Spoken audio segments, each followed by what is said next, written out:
Assalamualaikum warahmatullahi wabarakatuh. Hello. Kembali lagi di Cantaka Wiyata Smator Podcast bersama saya Miss Atif. Sekarang masih dalam tema siswa berprestasi. Kita kedatangan satu lagi tamu istimewa. Siapa sih? Ada Kak Atika. Halo Kak Atika. Nah teman-teman, pada kesempatan kali ini Kak Atika akan berbagi tips dan trik nih untuk menjadi siswa berprestasi sama kita semua. Tapi sebelumnya, kenalan dulu, karena tak kenal maka tak cinta. Silakan Kak Atika. Halo semuanya, perkenalkan nama saya Siti Atika dari kelas IPS 3, 11 IPS 3. Wah, jurusannya IPS nih teman-teman. Biasanya siswa berprestasi itu datangnya dari IPA nih Kak. Ternyata Kak Atika nih IPS ya? Iya, Miss, saya pilih IPS. Wah, kenapa nih? Kenapa kok pilih jurusan IPS? Karena awalnya saya mau masuk IPA, cuman karena ada passion, jadi saya pengen masuk IPS aja, soalnya saya ingin menjadi entrepreneur. Waduh, entrepreneur sebenarnya nggak harus dari IPS sih ya untuk menjadi Iya. entrepreneur. Cuma mungkin ada jiwa-jiwa ke IPS-an dalam diri Kak Atika gitu, sehingga akhirnya memilih jurusan IPS. Nah teman-teman, Kak Atika ini berprestasi di tingkat mulai dari tingkat kabupaten sampai Jawa Timur Kak ya. Kemarin kita sempat dengar info bahwa Kak Atika ini sempat menang KSN Geografi. Mapel Geografi di bawah bimbingan Bu Risnani. Waduh, Ibu Risnani. Mapel Geografi di bawah bimbingan Ibu Risnani sampai ke provinsi ya, sampai berangkat ke provinsi. Pas di kabupaten juara? Kalah, Miss. Wah, berarti ini ya passing grade ya kalau nggak salah ya. Passing grade sampai ke provinsi. Dan yang lolos itu Kak Atika dari Kabupaten Sampang gitu ya.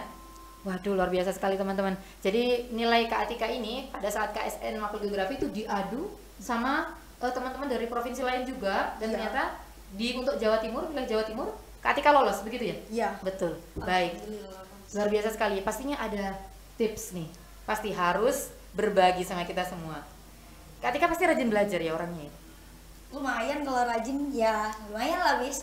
Soalnya saya ikut geografi ini diajak, bukan maunya saya sendiri. Bu Risnani itu pertama nanya, "Mbak, kamu pintar apa enggak?" Ya, Pertanyaan iya. waduh, pertanyaannya Mbak, kamu pintar apa enggak gitu ya langsung. Ya pastinya ya, kalau orang ditanya pintar apa enggak, ya jawab enggak dong, Miss. Enggak, Bu, gitu. Enggak apa-apa, yang penting rajin aja. Ayo ikut KSN geografi. Ya udah, saya mau aja. Oke, langsung Iya. gak ada penolakan Kak Iya. Atika waktu itu ya. Gak ada penolakan sama sekali. Langsung oke gitu. Sebelumnya memang tertarik gak sih sama geografi ini? Kalau awal-awal tertarik, karena soalnya kayak tentang kebumian ya. Nah habis itu ada pendaftaran, ternyata itu bukan yang diajar aja, banyak yang ngedaftar mapel geografi itu. Nah dilakukanlah penjaringan. Nah penjaringan ini karena ada kakak kelas yang udah berpengalaman, agak minder-minder gitu, Miss. Aduh, iya, oh ya berarti sekarang kan kelas 11 ya posisi Iya. Kak Atika. Berarti yang kakak-kakaknya yang waktu itu kelas 11. Oh, Kak Atika kelas 10 waktu Iya. itu. Tahun lalu ya Iya, berarti tahun ya lalu. untuk penjaringannya. Waduh. Ini teman-teman, jadi Kak Atika ini sempat merasa insecure begitu ya karena diadu sama teman-teman yang lain. Yakin nggak sih waktu itu bakal lolos penjaringan oleh Bu Risnani? Karena memang kita tahunya ya, untuk di kabupaten, wilayah kabupaten, geografi Smator ini itu langganan loh, juara KSN.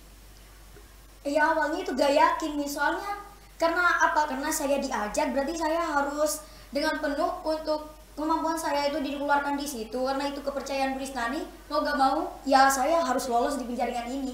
Ya akhirnya bisa lolos juga di tingkat kabupaten. Ternyata lumayan ambisius nih teman-teman. Ternyata ambisius itu penting ya Kak ya. penting banget, Wis. Penting banget untuk mendorong semangat belajar Iya. kita. Mungkin jika kita berorientasi harus menang, maka kita akan memompa semangat dan diri kita Iya. ya untuk bisa maksimal. Karena kita itu harus positif thinking gitu, Miss. Oke, harus positive thinking nih teman-teman. Karena apa yang kita pikirkan itu akan terjadi sama kita begitu ya Kak ya. Iya. Duh, ada tantangan terberat gak sih Kak Atika waktu ikut KSN Geografi itu? Waktu karantina itu awal-awal pembelajaran, awal-awal dikasih materi itu kayak susah banget. Udah dikasih modul itu ada 4, tebel banget gitu, Miss. Dikasih soal-soal mulai dari tahun 2013 tingkat kabupaten sampai provinsi, itu disuruh kalau bisa dikerjakan semua. Modul 4 itu harus hafal semua. Kayak bingung gitu, gimana caranya gitu. Gimana cara bacanya, cara ngafalinnya, Iya, apalagi ya Kak ya? tapi dalam proses waktu 2 bulan alhamdulillah tuntas, dan tanggal 24 Mei itu lombanya. Oke, berarti kira-kira ada berapa pekan nih Kak untuk belajar sebelum pada akhirnya menghadapi perlombaan itu? Awalnya itu 2 bulan, mulai dari Januari akhir, April itu mau lomba, jadi persiapannya itu 2 bulan. Namun karena diundur menjadi bulan Mei gitu. Hampir 3 bulan di karantina itu. Baik, berarti waktu itu masih kelas 10 ya, sebelum naik ke bangku kelas 11. Wah, luar biasa sekali nih teman-teman, ternyata perjuangannya Kak Atika tuh berat ya. Nggak langsung moro-moro, dia jadi juara passing grade, masuk tingkat provinsi dan berlomba untuk jenjang yang selanjutnya. Selain geografi nih, Kak Atika ada ketertarikan nggak sih di bidang yang lain? Tertarik ya, Miss. Apa sih? Apa coba? Cerita dong sama kita semua. Awalnya kan saya tidak bisa ya kayak bicara bahasa Inggris gitu. Tapi karena Miss Atif ngajak saya itu buat lomba ikut storytelling, jadinya saya karena ya kapan lagi gitu kalau nggak dimulai dari sekarang, jadinya saya ikut dan kemudian saya tertarik untuk belajar bahasa Inggris gitu, Miss. Baik, luar biasa sekali. Jadi tertariknya ada Miss Atif di situ ternyata teman-teman ya. Gimana nih kesannya ikut lomba storytelling waktu itu ya Kak ya? Di mana lombanya? Di AIN, Pamekasan, kampus AIN. Waduh, ada di IAIN teman-teman. Itu jenjang levelnya tingkat apa tuh Kak waktu itu lombanya? Tingkat Jawa Timur. Wah, tingkat Jawa Timur. Berarti kota-kota di luar Madura kayak Malang itu turun ya, turun ke Madura gitu ya. Turun dari pesawat teman-teman. Turun ke Madura dan ikut serta dalam perlombaan itu. Kak Atika di situ juara berapa? Alhamdulillah juara 2. Wah, luar biasa sekali teman-teman. Kak Atika juara 2 untuk cabang lomba storytelling ya. Apa yang Kak Atika bawakan pada saat itu ceritanya? Ceritanya itu Malin Kundang. Malin Kundang yang jadi batu-batu itu ya Kak ya. Waduh. Luar biasa sekali.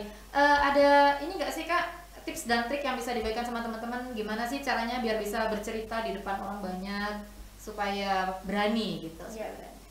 Ya kalau untuk awal-awal itu karena itu saya pernah lomba kayak gitu, bicara di depan orang banyak itu waktu SD. Nah saya itu pernah ngeblank, cuman karena dengan kebiasaan alhamdulillah hingga sekarang bisa untuk berbicara di depan orang banyak seperti itu, Miss. Oh, ada caranya gimana nih caranya supaya berani berdiri di depan orang banyak gitu? Ada nggak sih yang bisa dibagikan sama kita tipsnya? Ya caranya jangan memandang penonton. Ada itu kita biasanya itu gemetar di atas panggung itu karena melihat lawannya baik, bagus ya, itu keren. Nah jangan melihat itu karena kita itu juga bisa kayak gitu. Waduh, berarti apa yang dilihat nih? Berarti pojokan-pojokan gitu ya? Iya. Kayak jadi kan kita dinding-dinding itu jangan melihat audiensnya, tapi mata sekiranya audiensnya itu ke kita itu wah keren gitu, yes. Oke, berarti ujung-ujungnya pede lah ya. Iya. Harus pede banget. Kalau di rumah gimana sih cara orang tua mendidik Kak Atika supaya rajin belajar, terus kemudian bisa pede sampai bisa mengikuti cabang lomba tentang public speaking dan juga lomba olimpiade mata pelajaran gitu ya? Gimana sih orang tua mendidik Kak Atika di rumah itu? Saya itu biasanya kalau di rumah, Miss, kayak habis pulang sekolah itu langsung istirahat dulu karena istirahat juga perlu. Nah nanti itu pasti ditanyain, ini tugasnya udah apa belum? Kalau sekiranya saya ikut lomba, ya pastinya kayak store hafalan. Biasanya itu ibu saya yang itu teliti hafalannya saya. Biasanya saya juga latihan, apalagi bicara di depan itu latihannya di depan kaca loh teman-teman. Waduh, berarti orang tua itu memang sangat mendukung begitu ya Kak Atika ya, akan apa yang sedang Kak Atika ikuti gitu. Intinya berusaha aja. Tapi jangan lupa sama doa juga, Miss. Oke, berusaha dan berdoa. Ini ada ora et labora. Belajar sambil berdoa. Ada nggak sih pesan-pesan yang ingin Kak Atika sampaikan sama Cantika viewers di rumah? Untuk teman-teman semuanya, intinya jangan, saya ingat sama pesan Bu Risnani itu, jangan jadi siswa biasa, jadilah siswa yang luar biasa. Tidak hanya dikenal di lingkungan sekitar, tapi juga dikenal di seluruh luar. Nah, intinya jika kita berusaha itu pasti kita akan mendapatkan apa yang kita inginkan. Tapi jangan lupa sama doanya. Karena apa? Doa tanpa usaha itu omong kosong, sedangkan usaha tanpa doa itu sombong. Waduh, luar biasa sekali nih teman-teman masukan dan nasihat dan juga motivasi yang diberikan oleh Kak Atika. Semoga apa yang kita dapatkan dari Kak Atika tadi bisa benar-benar menginspirasi kita dan bisa meningkatkan kompetensi diri kita. Sampai di sini dulu ya Kak Atika percobaan kita kali ini. Temu lagi di Bincang Hangat Smaltor Podcast selanjutnya bersama kami Canta Kawiyata Semator Podcast. Assalamualaikum.